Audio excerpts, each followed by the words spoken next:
Bonjour à tous, bienvenue dans ce nouvel épisode de mes observations journalières sur GBP/USD. Comme d'habitude, j'analyse le marché en plusieurs unités de temps en partant du daily pour descendre progressivement jusqu'au M15.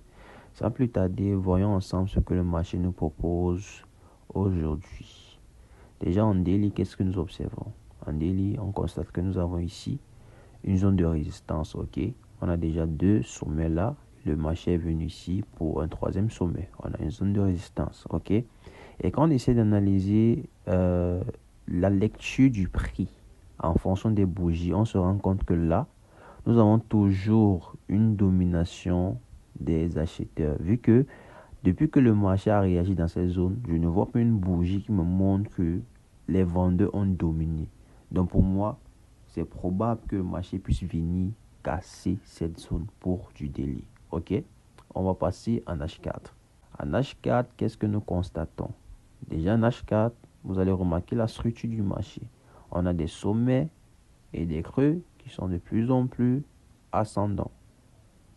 Ok, et quand on regarde ici la structure, on a le dernier creux qui est là, le dernier sommet qui est là. Si le marché doit continuer la structure dans le sens de la structure qui domine ici, donc la structure haussière, ça veut dire que l'objectif ici voudrait que le marché vienne casser ce dernier sommet.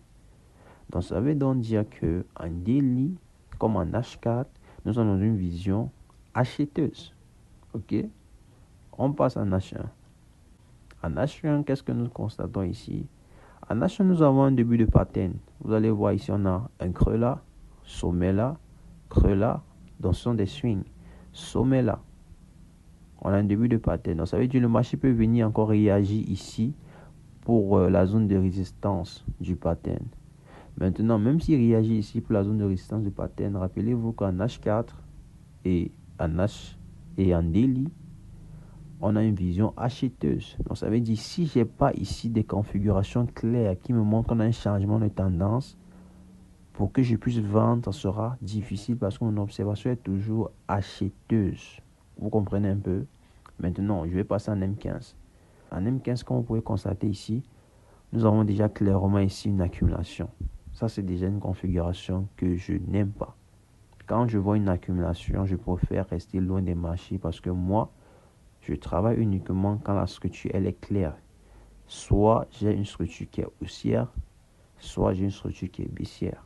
Quand le marché commence à ranger, commence à stagner dans un intervalle de prix, je ne me positionne pas. Donc ici, en M15, ça me montre que nous sommes dans un bon marché, nous sommes dans une bonne configuration. Donc ici, il pourrait que pour cette journée de lundi, je ne puisse pas prendre de position. Je peux juste observer et attendre que le marché déjà vienne me confirmer certaines choses, par exemple comme ici en H4, si le marché vient casser ce dernier sommet pour me montrer qu'on continue notre structure haussière. C'était tout pour mes prévisions de cette journée du 15 septembre 2025. Si cette vidéo vous a plu, n'hésitez pas à laisser un like, à partager, commenter et surtout abonnez-vous. Merci.